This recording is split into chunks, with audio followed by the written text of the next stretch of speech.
High above the bustling terminals of John F. Kennedy International Airport, a single flight is about to redefine what it means to stand up for what's right. In a tense showdown at 30,000 feet, an unthinkably arrogant passenger picks the wrong target for his bigotry, unaware that his supposed victim has formidable allies hidden in plain sight. What begins as a routine trip soon spirals into a shocking battle of words, wits, and revelations that shake an entire cabin. Buckle up, because this is no ordinary flight. This is the story of one woman's resilience, one man's misguided hatred, and the unstoppable force of justice waiting to be unleashed. Danielle Cooper glanced at her boarding pass, excitement fluttering in her chest despite her attempt to stay composed. It was a breezy early morning at John F. Kennedy International Airport in New York City.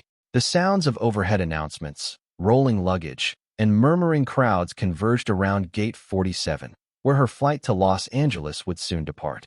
Her travel had become more frequent in recent months. Work obligations, a personal research project, and a much-needed break from the daily grind were all reasons that pulled her to the West Coast. She was expecting a straightforward, if long, flight filled with the usual pleasantries and mild inconveniences of commercial air travel. Danielle's eyes flickered across the concourse to a cafe where she caught a glimpse of her reflection in the window.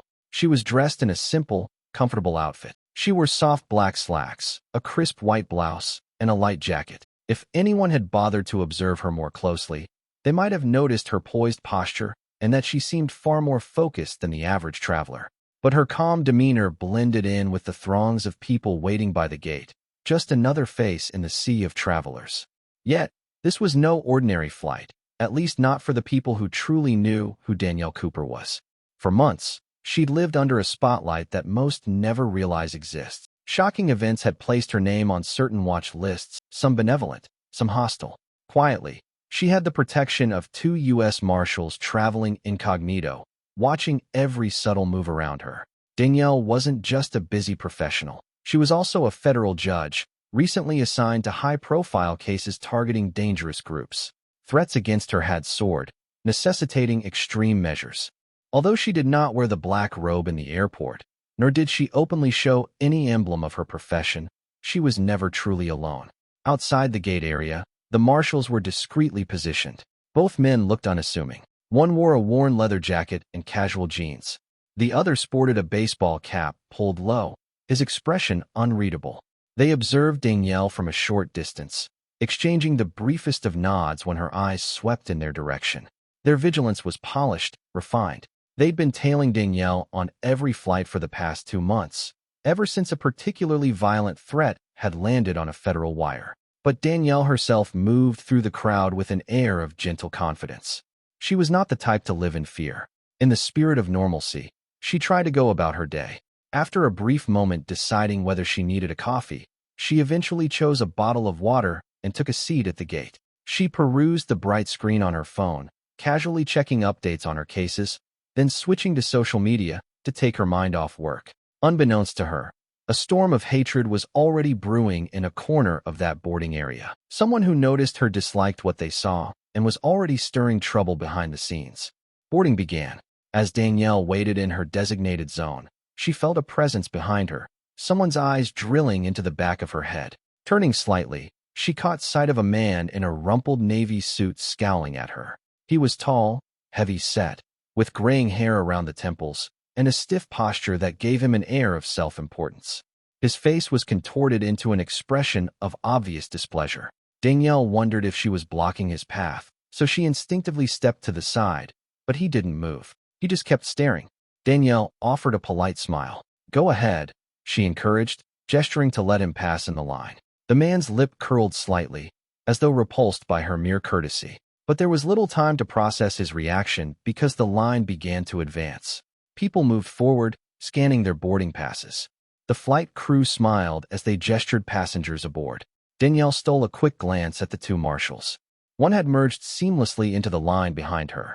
The other still lingered a few passengers back. They communicated only with the most subtle body language, just enough to let her know she was safe. As she entered the aircraft, Danielle smiled at the flight attendant who greeted her with a warm, "Welcome aboard, Miss Cooper."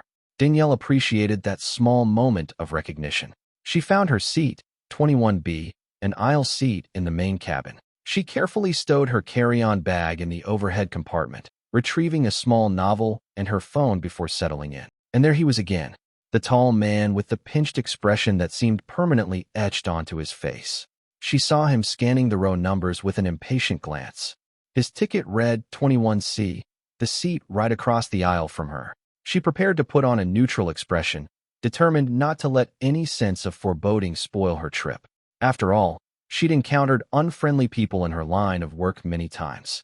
Perhaps he was just stressed, or maybe the flight had already rattled him. "Excuse me," Danielle said politely, letting him pass down the narrow aisle. He grunted in response, lifting his suitcase with more force than necessary, slamming it into the overhead bin. Each movement was loud, aggressive, drawing uneasy looks from a few other passengers who had already taken their seats. Danielle watched with mild apprehension. Something about his scowl told her that her presence was unwelcome in his eyes. She couldn't quite identify why, but a creeping sense of tension began to build in her stomach. Little did she realize that tension was about to explode in ways no one could have predicted. The aircraft began to fill. Other passengers hurried in to avoid slowing the line. Overhead bins began to fill up, and seats were quickly occupied. Danielle put on her seatbelt, flipping through the in-flight magazine as she waited for takeoff to commence. The tall man across the aisle did the same, though in a much more restless manner, rustling pages and sighing dramatically at intervals, as though each minor inconvenience was a personal affront. As the plane reached capacity, a flight attendant made the standard announcements about safety procedures and carry-on stowage. Through it all, Danielle remained outwardly composed, though every so often she caught the man shooting her withering glares.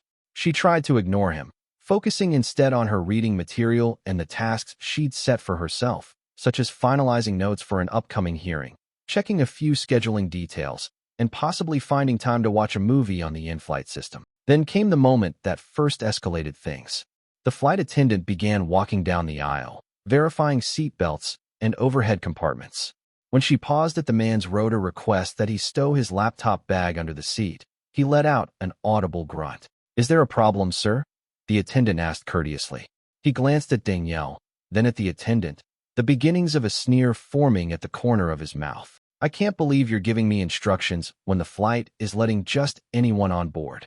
His eyes flicked sideways at Danielle, as if she were an unwanted stowaway. The attendant's brow furrowed, but she tried to maintain a professional demeanor. "I'm sorry, sir, but these are standard FAA regulations." He rolled his eyes, but he complied, shoving his bag aggressively under the seat.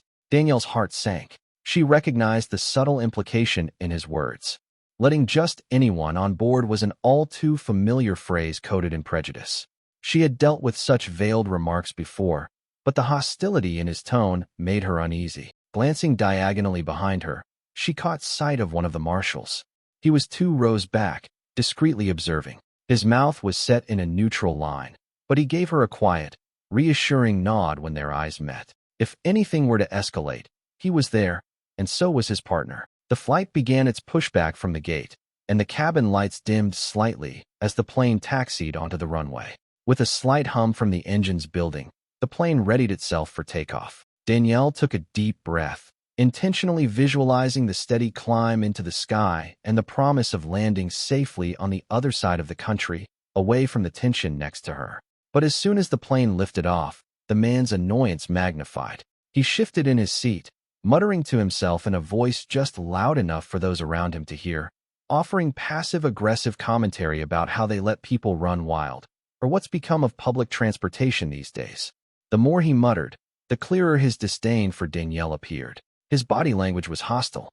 His arms were folded, jaw clenched, eyes filled with something that churned dangerously close to hate. Danielle tried to distract herself by looking out the window across her row, focusing on the breathtaking view of the city below as the plane rose into the morning sky.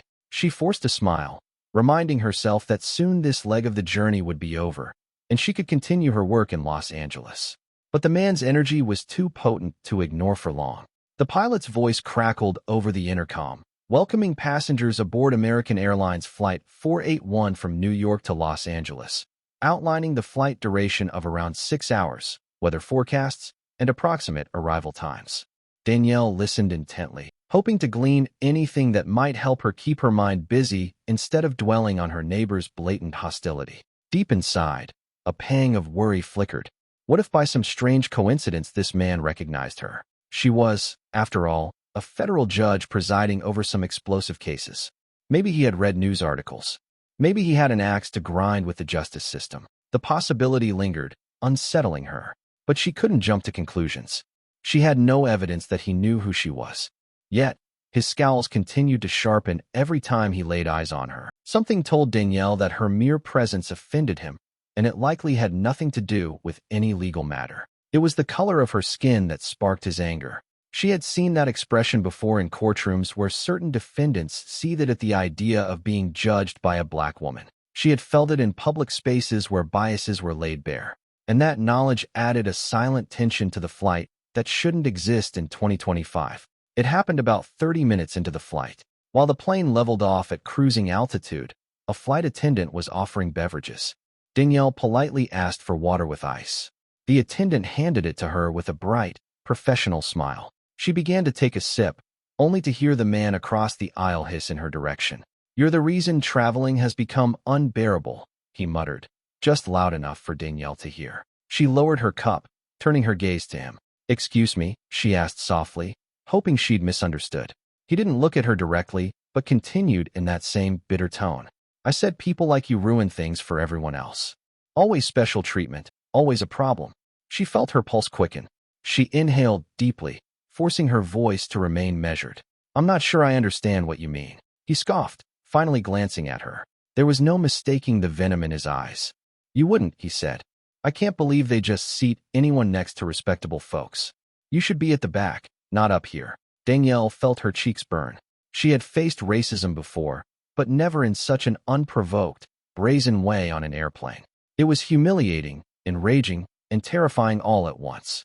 Her mind whirled with possible reactions. She considered calling the flight attendant, engaging calmly, or ignoring him. Part of her training, both legal and personal, told her not to escalate. Another part, the part sick of injustice, told her to hold him accountable for his words. She chose the middle ground. In a calm voice, she said, "Sir, your words are out of line. I haven't done anything to you." That ignited him further. "You exist," he growled. "That's more than enough." Around them, a few passengers were starting to notice. Some stared in disbelief, while others pretended not to see. One flight attendant working a different row saw the tension, but couldn't hear the words. Danielle glanced behind her for her marshals. They were watching intently, but not intervening yet. They would step in if he became physically aggressive or threatened her more directly. But for the moment, this was a war of words. She took another sip of her water, her hands trembling slightly, and tried to ignore the pit in her stomach. The flight was still a long one, and it was clear that this man's hostility wasn't going to evaporate on its own. After the beverage service, the flight attendants came around offering snacks and the chance to purchase meals. Danielle tried to distract herself by ordering a small cheese plate. She kept her eyes on her phone, scrolling through updates. She read the news, scrolled social media, and momentarily wondered if it would be easier to shift seats. However, the flight was fully booked, and a seat change might call more attention to the situation than she wanted. The man across from her, who she would later learn was named Harvey Garrison, eventually picked up a magazine and pretended to read, but Danielle could sense the tension radiating off him. She never felt fully relaxed. Every movement of the flight crew and every passenger who walked down the aisle made her hyper-aware of her environment. She hadn't done a single thing to provoke him, yet his anger lingered like a storm cloud on the horizon, ready to break. At one point, the plane experienced mild turbulence. The pilot advised passengers to remain seated and keep their seat belts fastened. Danielle gripped her armrest, her stomach fluttering from both the plane's jostles and the anxious sense that the worst was yet to come. In her mind, she tried to run through her legal knowledge, reminding herself that confrontation with a passenger mid-flight could lead to serious consequences, both for the aggressor and for anyone who retaliated. Yet, she had to wonder, if he grew more hostile, how safe would she be? Every so often, Danielle would discreetly check on the marshals. The one behind her, Marshal Brady, kept his gaze mostly forward, but his peripheral vision was razor-sharp. The other, Marshal Simmons, was seated several rows ahead, occasionally twisting to glance back. The air was thick with the sense of potential conflict. The seatbelt sign was turned off after the brief turbulence passed. People got up to use the restroom and stretch their legs. Danielle took this opportunity to stand, partly to clear her head and partly to remove herself from the toxic aura emanating from Harvey. She made her way toward the back of the plane, intending to use the restroom and maybe wash her face to ground herself. But as fate would have it, Harvey decided to get up at the same time. He followed behind her, or maybe they just happened to queue for the restroom simultaneously. The tension between them was palpable. Each step down the aisle felt loaded with significance, passengers craning their necks, noticing the uneasy vibe, perhaps recognizing the possibility of confrontation. Danielle paused by the lavatories, waiting her turn.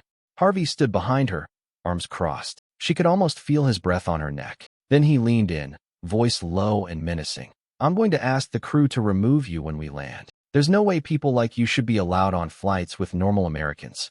Her chest tightened. She had tried to tell herself his hostility was the random anger of a stressed-out traveler, but now the bigotry in his words was an undeniable reality. She felt every muscle tense, her instinct to fight or flee warring within her. She turned to face him, eyes locked onto his. "I have every right to be on this flight. You have no authority to remove me. Leave me alone." He smirked, leaning closer still, crossing the final boundary of personal space. "We'll see about that," he snarled. "A complaint from a respected passenger, a claim that you're acting suspicious. These things carry weight, especially these days." The unspoken insinuation was clear. He was more believable in his mind, and he intended to leverage society's biases to paint her as a threat. Marshal Brady had silently made his way down the aisle, standing a few rows back, appearing as though he was just waiting for the restroom. His gaze locked onto Harvey's stance and Danielle's tense figure, reading the moment like a professional scanning for signs of imminent danger. For the moment, he held back, letting Danielle handle her own conversation, but every fiber in him was coiled ready. The door to the restroom swung open, and the passenger who had been inside stepped out. Danielle quickly slipped in, shutting the door behind her. She locked it and stood there, exhaling a tremulous breath she hadn't realized she'd been holding. Her heart pounded. She thought of her mother, who had always told her, "Keep your grace, but never let anyone trample your dignity." This situation tested both. She turned on the tap, splashed cool water on her face, and stared at herself in the tiny mirror. She was here to do her job, to live her life, and she had every right to it. When she reemerged, Harvey had moved further back, presumably waiting for a second lavatory. She squeezed past him, ignoring the hateful energy in the air. Marshal Brady caught her eye with a hint of a question, silently asking if she was all right. She gave a small nod, her lips set in a thin line. For now, she was determined to weather this storm without creating a scene, if only Harvey would let it stay that way. Returning to her seat, Danielle felt a wave of relief, just to be away from the small confines of the aisle, but her relief did not last long. Harvey returned as well, plopping into his seat and glaring daggers across the aisle. The flight attendant who had earlier addressed his carry-on bag approached him again, this time with a subtle note of caution in her eyes. "Sir," she said quietly, "I want to ensure everything's all right. Several passengers have mentioned raised voices in the aisle." Harvey immediately scowled at Danielle, as if it were her fault that other people had ears. "The problem," he said loudly, "is that woman. She's harassing me. I have a right to ask that she be moved." Shock and outrage filled Danielle's chest, but she kept her composure, resisting the urge to lash out. The flight attendant glanced at Danielle, uncertain. "Ma'am, have you been causing a disturbance?" Quietly, Danielle replied, "No, I was only using the restroom." She didn't mention the hateful remarks Harvey had hurled at her, uncertain of whether confronting him verbally with the flight attendant present would help or escalate the situation. She also didn't want to overshadow the potential of a calmer resolution. Harvey slammed his palm against the armrest. "Don't believe her. She's obviously up to no good. I heard her speaking on the phone about dangerous activities, about the law and criminals. She's some sort of thug. She's going to cause trouble." Danielle's eyes widened in disbelief. She had indeed been quietly reading over text messages about her cases, some referencing criminals or investigations, but in no way had she mentioned dangerous activity that could be misconstrued as wrongdoing. He was twisting reality to incite fear, playing into the worst stereotypes about black passengers. The tension was suffocating, and she could see the flight attendant's hesitation. She was caught between a belligerent passenger making accusations and a calm passenger who seemed respectable. At that moment, one of the marshals, Brady, stood up. He addressed the flight attendant with quiet authority. "I haven't seen her do anything wrong," he said. "In fact, I've been seated behind her. She's been reading her phone and minding her own business." Harvey stared daggers at Brady, who looked to all outward appearances like a regular traveler stepping up to defuse a conflict. "Stay out of this," Harvey snapped, "unless you want me to report you as well." The flight attendant looked relieved to have a second voice confirming Danielle's innocence. "Sir," she told Harvey in a professional but firm tone, "we have no reason to remove anyone from this flight based on unfounded claims. If you are uncomfortable, we can see if we have any seat open for you to move, but there will be no forced removals unless there is a real threat." Harvey narrowed his eyes, furious at the perceived slight. "Fine," he spat. "Do whatever you want, but when something happens, it's on your hands." With a forced smile, the flight attendant turned to Danielle. "Ma'am, if you need anything, please don't hesitate to let us know." Then she turned to move on, though it was clear the tension in this section of the cabin wouldn't simply vanish. Danielle offered the flight attendant a polite nod, her heart still pounding. The sense of injustice weighed heavily on her. She wanted to stand up and publicly denounce Harvey's hateful words, but her training told her not to ignite a larger confrontation. Still, she felt the bruise to her dignity, and it burned within her like a slow, smoldering fire. The flight continued. Those nearest to the confrontation eyed Danielle with curious sympathy. Some might have recognized the blatant racism at play. Others might have believed Harvey's outrageous claims. Fear and prejudice have a way of finding cracks in even the most rational minds.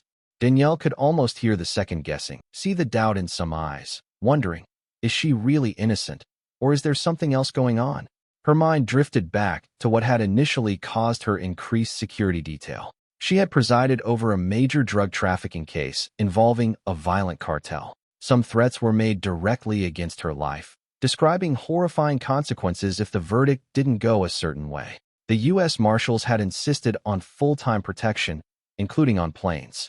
Though her personal life was discreet, there was no telling who might leak her identity. As she stared out the window at the endless expanse of clouds, Danielle contemplated the irony of it all. She had real, dangerous enemies, but the person harassing her now was just a hateful man who wanted her gone because of the color of her skin.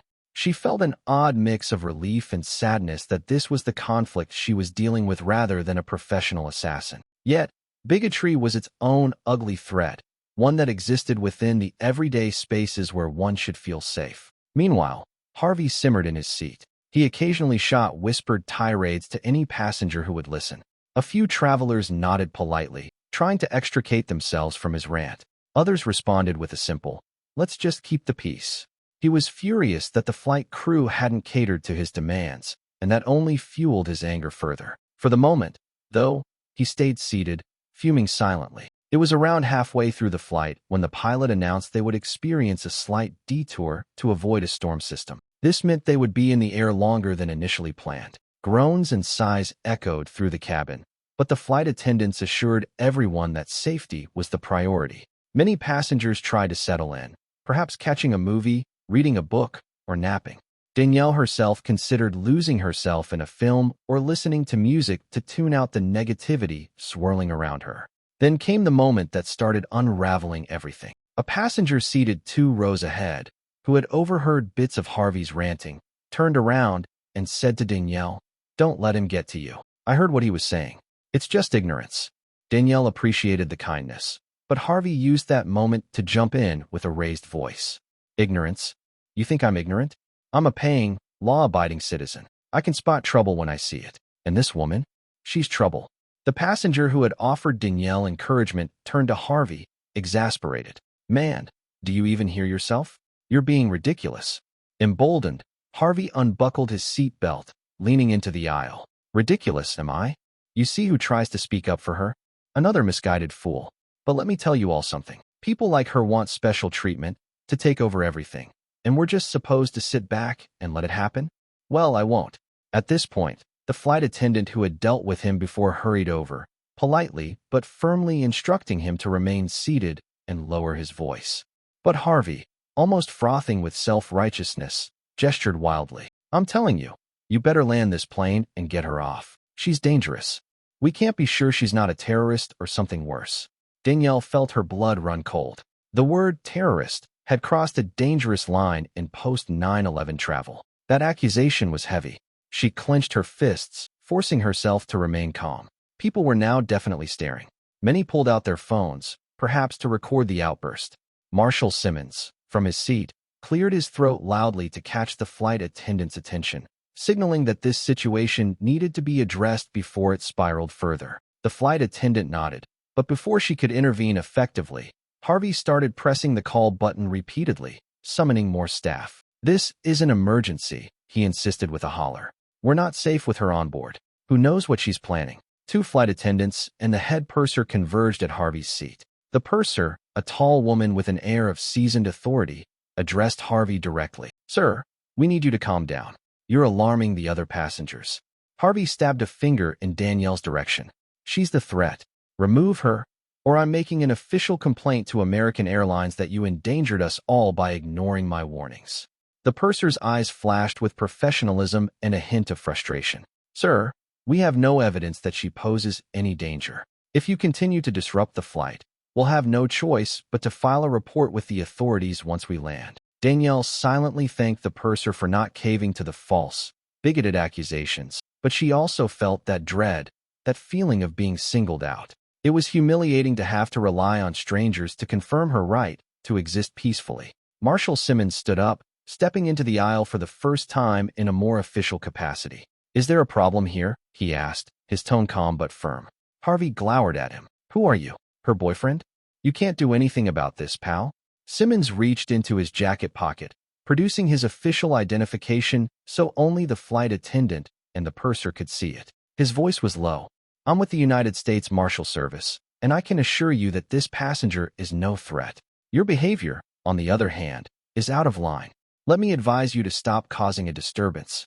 The weight of those words settled into the air. Harvey's eyes went wide, flicking between Simmons and Danielle. For the first time, a hint of fear crept into his expression, but fear quickly transmuted into indignation. "A marshal? What are you doing on this plane, then?" He sounded both suspicious and resentful. Simmons, still calm, said, "I'm traveling on official business." He did not specify that his official business was to protect Danielle. For a moment, it seemed like the revelation might quell Harvey's outburst, but bigotry rarely surrenders so easily. With a sneer, Harvey spat out, "Figures you'd defend her. Probably compromised, probably part of some conspiracy. This is a setup." Marshal Simmons turned his body slightly, subtly signaling to Danielle that he was ready to act if needed. The purser intervened sternly, telling Harvey, "That's enough. Stay seated. Stop antagonizing other passengers." She then turned to the rest of the onlookers. "There is no threat on this flight. Everyone, please remain calm. We will have a smooth trip if we respect each other." A hush settled after that announcement. Some passengers murmured in agreement or relief. Harvey sank back into his seat, but the tension on his face remained, his eyes never leaving Danielle. The next hour was a test of endurance for Danielle. Harvey glared occasionally, whispering unkind or racist remarks under his breath. The two marshals sat on alert. The flight crew was watchful. Most of the passengers tried to return to whatever in-flight activities they had planned, though many kept sneaking glances at the conflict zone around row 21. Danielle attempted to focus on a case file she had on her phone, preparing for a hearing, but every so often the hateful words she'd heard replayed in her mind. Words like terrorist, just anyone, and people like you echoed with painful familiarity. She reminded herself that she was a federal judge who was well-educated and well-respected, and well within her rights. But racism has a cruel way of momentarily stealing one's sense of self-worth. A jolt of physical turbulence rattled the plane again. The pilot announced some bumps were ahead as they skirted a storm system. Danielle braced herself, inhaling and exhaling slowly. She closed her eyes, drawing on a memory of calmer times, like a vacation she'd taken with her parents to the Caribbean when she was a child. The sound of gentle waves lapping against the sand. Sometimes that memory helped her maintain composure amid the shaking aircraft. Harvey let out a string of agitated complaints, pressing the call button again. This time, the flight attendant arrived, annoyance creeping into her otherwise professional demeanor. "Sir, the The captain has asked everyone to remain seated during this turbulence. Is there something urgent? Harvey gestured toward Danielle, who was quietly reading. She's flustering me, he insisted, as if her presence alone caused him emotional turmoil. I demand that you make her switch seats or take her somewhere else. By now, the flight attendant had reached her limit. She spoke in a hushed but firm tone. Sir, we have no open seats, and even if we did, we would not move her. You're the one instigating these conflicts. Please remain calm, or you will be reported to the authorities when we land. A flicker of rage passed across Harvey's features, but he noticed the unsettled glare from Marshal Simmons, who was watching the exchange. Not wanting another confrontation with a federal agent, Harvey pursed his lips and sat back. The flight attendant moved on, attending to others. The tension, however, remained as thick as ever.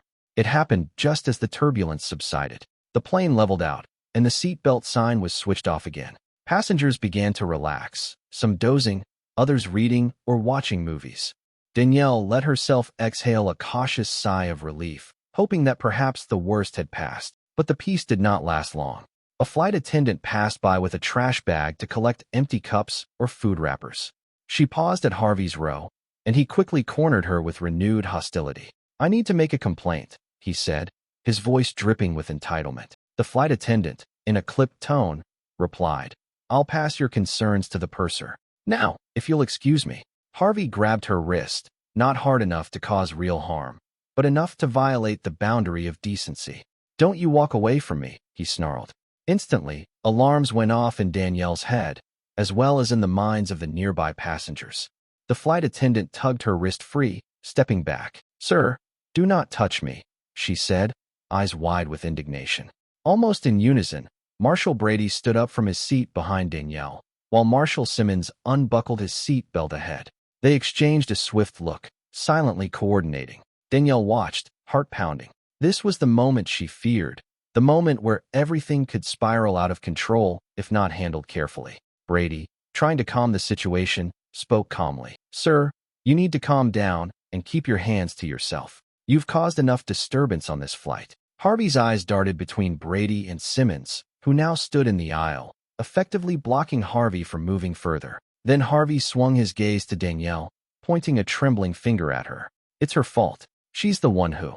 Brady cut him off, showing his badge for all to see. I'm a U.S. Marshal, and I'm telling you to stop immediately. Harvey froze for a moment. He looked like a man standing at the precipice of a cliff, deciding whether to jump. Then, his bigotry and fury overtook him.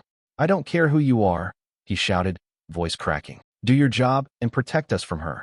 He lunged toward the aisle, as if to move around the marshals, but they were faster. In a swift motion, Marshal Simmons stepped into the aisle, arms outstretched to prevent Harvey from charging forward.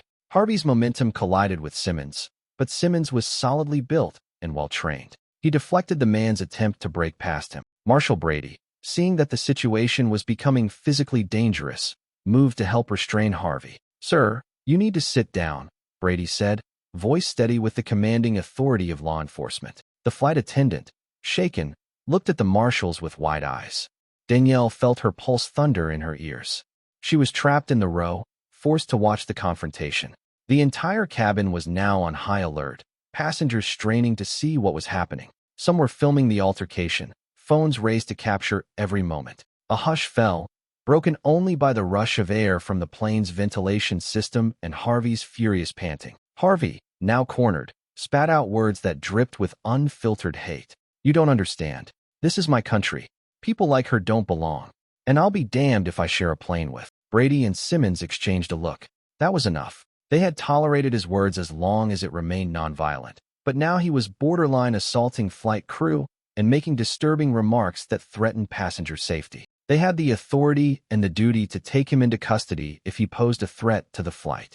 Marshal Simmons reached for his handcuffs, always discreetly carried even when traveling. Sir, you're under arrest for interfering with a flight crew and assault, he announced quietly but firmly. Do not resist, or we will be forced to restrain you further. Harvey's eyes widened in shock.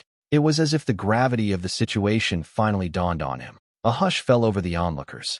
Danielle watched, feeling a swirl of relief and fear. She had never wished for an arrest to happen mid-flight, but clearly it had become unavoidable. Harvey's brand of hatred had escalated into physical confrontation. "You can't arrest me for telling the truth," Harvey shouted. "This is tyranny. Who do you think you are? You have no idea who I am. I know people, powerful people." Marshal Brady and Marshal Simmons maintained their composure, ignoring the bluster.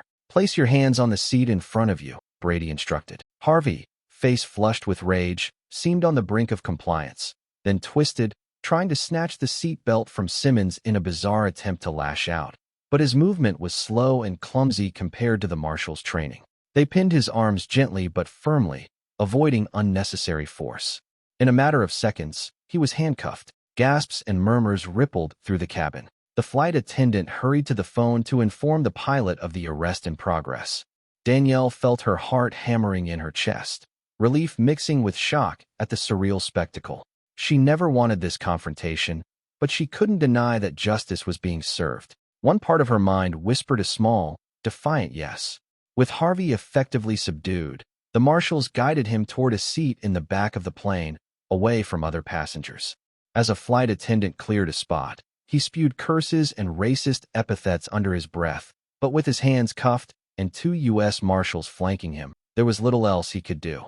Passengers craned their necks to watch him go. Some wore expressions of shock, others relief, and a few gave Danielle supportive nods. Marshal Brady lingered in the row where Danielle sat, ensuring she was all right. She glanced at him, voice shaky. "I'm fine," she managed, though the adrenaline coursed through her veins. "Thank you." He nodded, a warm empathy in his eyes. "We're just doing our job," he said softly. "And we're sorry you had to endure that." Danielle gave a faint smile. "I appreciate you both," she replied. She realized how much it meant that, in a moment of such intense hatred, there were good people willing to stand up and do what was right. On the one hand, she had been a victim of vile racism. On the other, she had the shield of law enforcement who believed in protecting her rights. The contrast was striking, and it bolstered her resolve. Once Harvey was secured in the back, the plane's tension level mercifully began to drop. The pilot announced over the intercom that an in-flight disturbance had been resolved by federal agents on board, and that there was no cause for alarm. He also stated they would proceed to Los Angeles as planned, where local authorities would be notified to meet them upon arrival. Life in the cabin tried to resume a semblance of normalcy. Flight attendants moved about, distributing water, trying to soothe frazzled nerves. Passengers whispered among themselves about what had happened. Some approached Danielle quietly to offer solidarity or apologies on behalf of humanity for what she'd endured. Others gave her a wide berth, uncertain how to engage. Danielle found her hands trembling again, the adrenaline rush fading. She closed her eyes, inhaling and exhaling, grounding herself. She remembered her father's words. "Hold your head high, baby girl. You are worthy." She was determined not to let one person's hatred define her experience. Marshal Simmons and Marshal Brady checked on her periodically. They also conferred discreetly about how best to handle the situation upon landing. There would be paperwork, statements, possible legal proceedings for Harvey. The flight attendants were relieved that federal law enforcement had been on board, preventing what could have been an even bigger disaster. Danielle opened her phone's notes app and jotted down the sequence of events while they were still fresh in her mind. She knew the protocol. The airline might need a statement, and so might the authorities. In that moment, she felt the solid ground of her profession reassert itself. The calm, methodical process of writing down facts steadied her nerves. She felt a pang of sadness for all the times such bigotry went unchecked, for others who endured it without the protection of U.S. Marshals right there to intervene. It was a sharp reminder of the privilege of her position, even though the threat to her life was the very reason she had that protection in the first place. The world could be cruel, but sometimes there were glimmers of justice that sparkled through. With about an hour left in the flight, Marshal Simmons quietly took the aisle seat across from Danielle. He kept his voice low. "Ma'am, are you all right?" She nodded, though she could not entirely hide the weariness in her eyes. "I'll be okay. Thanks to both of you for your quick response." He dipped his head in acknowledgement. "That's our job. But I'm sorry you had to deal with that kind of abuse." She stared out the window for a moment, the endless blue sky reflecting in her eyes. "It's not the first time," she admitted, "but it's never been this public or this volatile." Simmons sighed. "We see a lot of bad behavior, but hate speech on a plane is particularly dangerous. You handled yourself with a lot of composure." Danielle offered a wan smile. Being a judge teaches you something about composure, but it doesn't make it less hurtful. He understood. I get that, he replied softly. After we land, we'll have to coordinate with airport police. They'll likely want a brief statement from you. We'll keep it as smooth as possible. A moment of silence passed, a shared understanding between them. Danielle felt the waves of fatigue, the mental exhaustion that comes from a conflict so raw. She was grateful for the Marshals, not just for their protection, but for their empathy in the aftermath. Sometimes, the physical threat ends, but the emotional toll lingers like an echo in the soul. When the captain announced their initial descent into Los Angeles, the cabin stirred with renewed energy. Tray tables clicked shut, seats returned to their upright positions, and seat belts were fastened. Danielle's heart pounded, not from fear of landing, but from anticipation of the scene that awaited them on the ground. She knew the local authorities would be waiting. She wondered what would happen to Harvey. Would he realize the gravity of his actions? Would he face the consequences that came with hurling hateful slurs and assaulting a flight attendant? Harvey himself remained cuffed in the back, guarded by Marshal Brady. His outbursts had quieted, though occasional muffled curses could be heard. The flight attendants had offered him water, which he'd refused with a sneer. He was like a caged animal, cornered by the outcome of his own aggression. Danielle tried to remain composed, gazing out the window at the sprawling Los Angeles cityscape as it came into view. This trip, intended for a mixture of work and a little rest, had morphed into an experience she would never forget. She tried to steady her breathing, telling herself that once they landed, everything would be sorted out properly. The landing was smooth, and the plane taxied to the gate under the guidance of air traffic control. Passengers waited anxiously to disembark, but the crew asked everyone to remain seated for a moment. Danielle saw through the window the flashing lights of airport police vehicles parked near the jet bridge. Her stomach flipped, a swirl of relief and lingering nerves. This was the final stage. When the door finally opened, uniformed officers and airline security personnel boarded. Passengers stared wide-eyed. A hush fell over them again. Marshal Simmons explained the situation briefly to the lead officer. Then, with calm precision, Marshal Brady escorted Harvey from the plane, handing him over to local law enforcement. Harvey's face was a storm of anger, shame, and a hint of fear. In one last-ditch effort, he shouted to the rest of the cabin, "This isn't over. You'll all regret this." But the silent stares he received in return spoke volumes. No one was buying his victim act anymore. After a moment, he was led away, leaving a vacuum of quiet behind him. Once Harvey was removed, the purser thanked the passengers for their patience, and the cabin erupted in hushed chatter as everyone began to gather their belongings.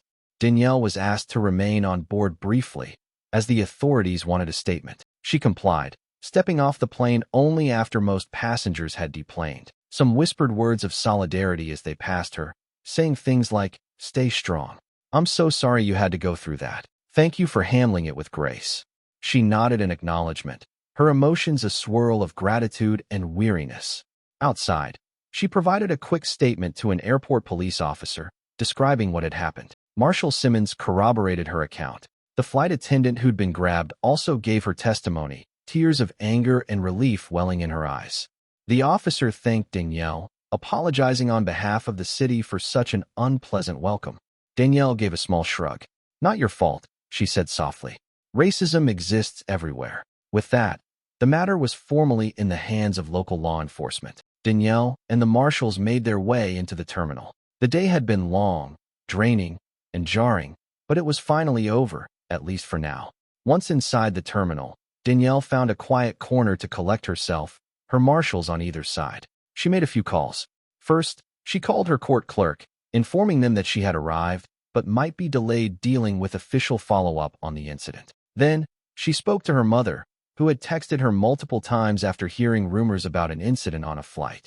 Recounting the ordeal over the phone was emotionally taxing, but her mother's voice offered the solace Danielle needed. Marshal Brady and Marshal Simmons stood discreetly nearby, giving her space while still maintaining their protective posture. When Danielle hung up, she approached them. "What happens to him?" she asked. Marshal Simmons exhaled. "He'll likely face charges for interfering with a flight crew, assault on the flight attendant, plus possible civil rights violations, though that part can be more complicated to prove. Either way, it's out of our hands now." She nodded, not feeling elation, but a sober acceptance that the justice system would handle him. Thank you both again. You went above and beyond. Brady gave her a reassuring smile. We're just glad you're safe. We'll stick with you until you're settled. And in that moment, Danielle felt the odd sense that in a world of injustice, there was some measure of rightness that could still be found. Some days later, after Danielle had attended her meetings in Los Angeles and was preparing for her return flight, on which she'd again have protection, she received an update from a colleague. Harvey had been arraigned, and the charges had not only stuck, but more had been added based on his threatening language, the recordings from other passengers' phones, and the flight attendant's statements about his physical aggression. It turned out that he had a history of disruptive, racially charged incidents. Only this time, the consequences were far more severe. Civil suits were rumored, and in short, Harvey was about to face the full wrath of the legal system he so arrogantly claimed to understand. Danielle felt no triumphant joy in the news, just a sense of closure. Justice was unfolding as it should. She quietly reflected on how sometimes karma indeed visited those who spewed hatred, and it did so not through cosmic happenstance, but through the unwavering stand of good people who refused to tolerate it. Despite her resilience, Danielle couldn't deny that the incident had left a mark. She caught herself glancing over her shoulder more often, particularly in public spaces, but she also felt a renewed sense of determination. She would continue her work with the same fierce integrity, ensuring that the courts remained a place where justice, not prejudice, reigned. She thought of the flight attendant, the marshals, and the supportive passengers. Their kindness was a reminder that for every hateful voice, there were many who believed in equality and respect. In her quiet moments, she remembered the adrenaline pounding in her veins, the terror of hearing accusations of being a terrorist, a threat, simply for existing while black. But she also remembered the immediate reassurance from those around her, including 2 U.S. Marshals who stood firmly against injustice, flight attendants who refused to be bullied, and a majority of passengers who did not join in or encourage the vitriol. It was a microcosm of the world, where hatred clashed with empathy, ignorance was met with knowledge, and cruelty confronted by courage. Long after returning home, Danielle found herself reflecting on that flight with a somber sense of gratitude that no one had been truly harmed. She wrote a private journal entry about how prejudice and hate were self-destructive forces. Harvey had tried to destroy her dignity, only to end up exposing his own flaws before the law. She concluded that if she, with her resources and legal standing, could be subject to such venom, there was a moral imperative to stand up for those more vulnerable. It fueled her passion to continue her judicial duties with a keen eye for injustice and a compassionate heart for victims. In the end, this harrowing ordeal reminded her of what truly mattered, namely the unyielding pursuit of fairness, empathy, and decency. The flight, once intended as a simple trip, had become a crucible, testifying to the power of righteous intervention.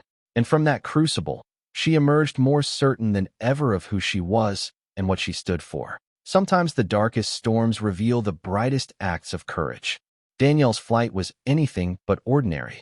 It became a battle between hatred and justice, resilience and cruelty. Though shaken by the vicious words of a stranger, she stood her ground, her dignity unbroken. With the steadfast support of the U.S. Marshals and airline staff, she witnessed the power of good people uniting to quash the darkness of bigotry. Stories like these remind us all that prejudice is not just a relic of the past. It exists here and now, demanding our vigilance. Yet, every act of defiance against hatred, every choice to protect and uplift others, inches us toward a fairer, kinder world. If this story moved you, please like, share, and subscribe to spread its message of resilience and justice. Let's keep shining a light on what true courage and compassion look like together.